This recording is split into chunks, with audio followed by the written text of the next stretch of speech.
Hello दोस्तों, मैं हूं रदीज़ और आप देख रहे हैं यू आर रदीज़। जैसा कि आप सबको पता है कि इस समय बुनकरों की क्या हाल है और 2 साल पहले से एक आंदोलन किया गया था और अभी तक चल रहा था, लेकिन बीच में खामोश हो गया था क्योंकि सरकार की तरफ से बहुत सारे आश्वासन मिल रहे थे, जिसकी वजह से बुनकर खामोश बैठ गया था और सरकार पर भरोसा कर लिया था। जैसा कि आप सबको पता है कि फ्लैट रेट जो बुनकरों को बिजली दी जा रही थी फ्लैट रेट पे, वो आई थिंक जुलाई 2020 तक दी गई थी। उसके बाद से गवर्नमेंट ने ये कहा था कि नया आदेश आएगा, तो उसके बाद से नया जियो आएगा, उसी रेट पर फिर उनको बिजली मिलेगी। लेकिन फ्लैट रेट गवर्नमेंट बार बार कह रही थी। बुनकरों ने बहुत बड़ा आंदोलन भी किया।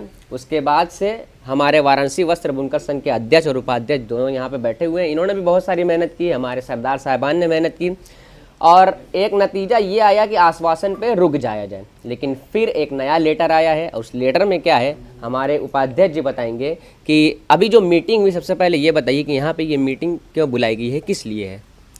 ये मीटिंग बुनकरों को जगाने के लिए बुलाई गई थी और हम धन्यवाद देना चाहते हैं उत्तर प्रदेश पावर कॉरपोरेशन के चेयरमैन श्री अमित कुमार श्रीवास्तव जी का। अमित कुमार श्रीवास्तव जी के ही दस्तखत से एक लेटर जारी हुआ है अक्टूबर का, जो अब निगम के मुख्यालयों पे पहुंचना शुरू हुआ है कि बुनकरों से वर्तमान दर पे पैसे की वसूली की जाए। ये वसूली स्थगित की गई थी सरकार के आदेश पे, सरकार के आश्वासन पे ये स्थगित थी। वर्तमान दर यानी कि वो फ्लैट रेट वाली दर नहीं, ये यूनिट के हिसाब से, जैसे कि अगर आसान भाषा में पावर कॉरपोरेशन के नज़रिए से अगर देखा जाए तो वर्तमान दर मतलब कमर्शियल रेट जो इसका बिजली का है लगभग 7 रुपये 40 पैसे पर यूनिट प्लस एक्स्ट्रा सेस और चार्जेज, जो कि हम लोग एक बुनकर की भाषा में बोलें तो लगभग 11 रुपये यूनिट बैठती है। वर्तमान दर पावर कॉरपोरेशन की भाषा में वही हुआ, जबकि हम बुनकर पहले तो 163 रुपये HP के हिसाब से जमा करते थे। लेकिन बुनकर विभाग और बिजली विभाग के बीच में जो बात आई गई थी उसमें यह था कि हम लोग 500 रुपया पर हार्स पावर अभी तक जमा कर रहे थे। लेकिन ये नया आदेश जो आया, इसमें आया कि जुलाई 2020 के बाद से वर्तमान दर मतलब करंट रेट लेंगे, जो कि एक सामान्य बुनकर के लिए भी वो लाखों में होगा। जो एक बुनकर एक मशीन चला रहा होगा या 2 मशीन चला रहा होगा, उसका बिल भी अगर 11 रुपये के हिसाब से लेंगे तो लगभग ये 2 से 2.5 लाख रुपए का बिल आएगा। हम तो ये कहते हैं, बड़ा हास्यास्पद लगता है कि बिजली विभाग ने जो ये फरमान जारी किया है सिर्फ बुनकरों को जगाने के लिए जारी किया है। उसको पता है कि बुनकर इतना दे नहीं सकता, ना मशीन बेच के ना अपना घर बेच के। तो हम तो उनका धन्यवाद देते हैं कि सरकार के झूठे आश्वासन पे हम लोग जो कुछ भी नहीं कर रहे थे, अपना कारोबार कर रहे थे, सब कुछ कर रहे थे, अब हमें उस कारोबार को बाधित करके फिर से एक आंदोलन को करना पड़ेगा, खड़ा करना पड़ेगा आंदोलन सरकार को ये बताने के लिए कि आपके उन बड़े बड़े अधिकारियों ने जो बात करी, सहगल साहब ने बात करी कि हम आपको फ्लैट रेट देंगे, हमारे कपड़ा मंत्री राकेश सचान साहब ने कहा कि हम आपको फ्लैट रेट देंगे, अभी हमारे अमित मोहन प्रसाद जी जो सचिव हैं हैंडलूम के, उन्होंने कहा कि आपको फ्लैट रेट देंगे। सब लोग फ्लैट रेट कर रहा था, तो अचानक से ये जिन कहाँ से पैदा हो गया? नहीं चाहती है सरकार, नहीं चाहती है बिजली विभाग कि हमसे पैसे ले, इसलिए उन्होंने हमारे जगाने के लिए एक नया फरमान जारी कर दिया। तो ये बिजली विभाग की गलती है या गवर्नमेंट की गलती है? गलती किसकी मान रहे हैं आप?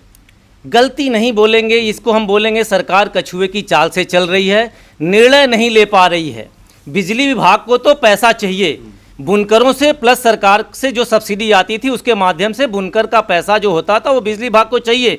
सरकार की सुस्त चाल, और न जाने क्यों हर चीज़ में तो बहुत तेजी होती है। अगर आज कोई गड़बड़ हो गई तो उसका रिजल्ट कल को आ जाता है, न्यायालय तक के प्रतीक्षा नहीं करी जाती है कि वहाँ से कुछ निर्णय आए। आज गलती हुई, कल को सज़ा मिल जाती है। तो बुनकरों ने ऐसी कौन सी गलती कर दी या कौन सी बात हुई कि हमारी मांगों को 2020 के बाद से अभी तक लटकाया गया है? सरकार की इस कुश्ती का नतीजा हम बुनकरों को भुगतना पड़ रहा है, ऐसा हमें लगता है।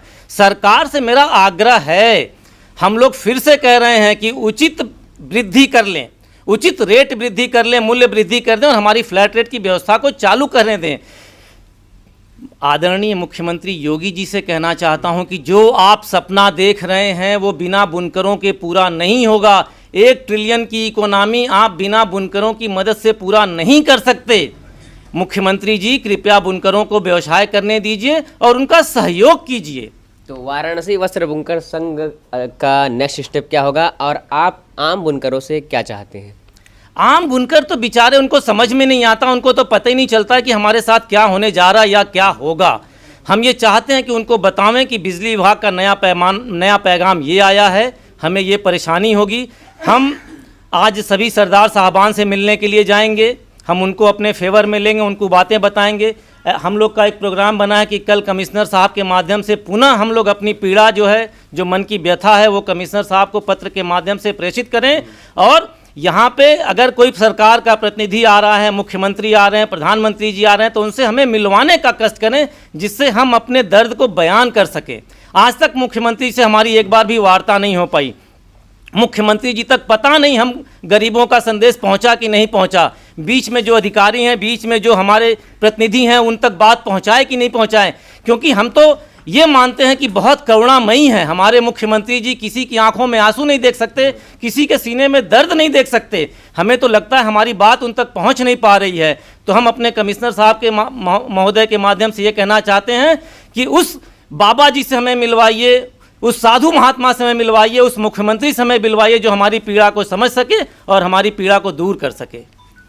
तो अध्यक्ष जी से एक सवाल कि क्या बुनकर फिर वही पुराने आंदोलन पर जाएगा? बुनकर आज मजबूर हो गया है, उसके पास कोई विकल्प नहीं है, क्योंकि वह इंतज़ार करते करते 2.5 साल बिता दिया। आज जो आदेश आया है उसमें 2.5 साल का जो वो अपना व्यतीत कर चुका है, जो पैसा मतलब यूज कर चुका है, उसको वसूलने के लिए फरमान आया है। इतना तक दूसरे की बात छोड़िए, हमारे नाम से खुद ही आरसी कटी हुई है 1.5 लाख रुपया पीछे का वसूलने के लिए। सरकार का आदेश है कि नहीं वसूलना है, लेकिन वसूलने के लिए वो आरसी काट रहे हैं। तो कैसे बुनकर बर्दाश्त करेगा? तो अभी आप कोई इंस्टेंट डिसीजन ले रहे हैं, कोई इंस्टेंट एक्शन लेने जा रहे हैं? हम आंदोलन का ही रास्ता अपनाएंगे। अगर सरकार हमारी आदेश सही ढंग से नहीं देती है तो फिर आंदोलन पर जाएंगे, क्योंकि कुछ तो स्पष्ट आदेश दे। फ्लैट रेट देना है, आश्वासन दे रहे हैं, सभी अधिकारी दे रहे हैं, सभी लोग दे रहे हैं, तो कब तक देंगे? 2.5 साल इंतजार हो गया। एक सरकार बदल गई, फिर दूसरी सरकार बन गई, फिर भी हमारा आदेश नहीं आया। तो आदेश इंतजार करते करते हद हो गई है। अब हमें जो है आंदोलन ही एक हमारा रास्ता बचा है, और लग रहा है कि इस बार आंदोलन उग्र रूप में हमको करना पड़ेगा। सरकार हमको बाध्य करना चाहती है। इसी बनारस की सड़कों पर जो आज इन्वेस्टर समिट प्रदेश में हो रही है, हम कहते हैं किसान के बाद कपड़ा एक ऐसा रोजगार है जो बहुत ज़्यादा लोगों को रोजगार देती है। सरकार दूसरों को बुला रही है यहाँ पर इन्वेस्ट करने के लिए। बुनकरों को केवल सस्ती बिजली दे दे तो यहाँ का 1 ट्रिलियन इकोनॉमी होने में टाइम नहीं लगेगा। बिल्कुल। हम यही सरकार से मांग करें कि जितना जल्दी हो सके हमको सस्ती बिजली उपलब्ध कराए। बहुत ज़्यादा लंबा वीडियो नहीं बनाना चाहूँगा। एक सवाल आपसे उपाध्यक्ष जी कि पिछले आंदोलन में और पिछला जो भी आप लोगों ने काम किया, उसमें क्या ऐसी कमी रहेगी कि गवर्नमेंट तक आपकी बात पहुंच नहीं पाई या गवर्नमेंट डिसीजन लेने में नाकाम रही? कमी जैसी कोई बात नहीं है उमेर भाई, उसमें सिर्फ ये था कि हम अपनी बात वहाँ तक पहुँचाए। देखिए, बुनकर एक तरीके से व्यापारी है और व्यापारी कभी उद्दंड नहीं होता। सरकार ने हमें आश्वासन दिया कि हम आपकी मांगों पे गौरपूर्वक विचार करेंगे और बहुत जल्द ही आदेश लागू कर देंगे। हम तो भरोसा करते हैं ना, हम उद्दंड लोग हैं नहीं, हम सड़कों पे गंदे काम करने वाले नहीं हैं, हम तोड़ फोड़ करने वाले लोग नहीं हैं। तो सरकार की बातों से हमें लगा कि ये हमारे अगुआ हैं, ये हमारे ये लीडर हैं, ये नीतिगत बातों को जानते हैं, तो इन्होंने अगर कहा है तो वो बात करेंगे ज़रूर। अगर उन्होंने कहा है, आश्वासन दिया है, तो उस चीज़ को तामील भी करेंगे। हम तो उसी आश्वासन पे आके अपने कामों में लग गए थे। लेकिन ये जो कल आदेश आया है, इससे हमें थोड़ी पीड़ा पहुंची है कि इन लोगों के बीच में गैप कहाँ है। सरकार का एक निगम जो विद्युत वितरण निगम है और खुद उत्तर प्रदेश सरकार, इनमें आपस में कोई कम्युनिकेशन गैप है, इसलिए ये आदेश आया है। तो हम चाहते हैं कि सरकार इस गैप को दूर करे जल्द से जल्द और नया आदेश हम लोग को दे दे और बेहतर आदेश दे। जी, उम्मीद करता हूँ कि वीडियो पसंद आ गया। और आम बुनकरों से और सारे बुनकरों से मैं यही कहना चाहूँगा कि जो भी हो, एकजुट रहिए और एकता में ही ताकत है। अगर कोई भी फैसला गवर्नमेंट करेगी तो वो आपकी एकता से ही करेगी। उम्मीद करता हूँ कि वीडियो पसंद आएगा। पसंद है तो लाइक, शेयर, कमेंट करना ना भूलें। मिलते हैं नेक्स्ट वीडियो में। अल्लाह हाफिज़।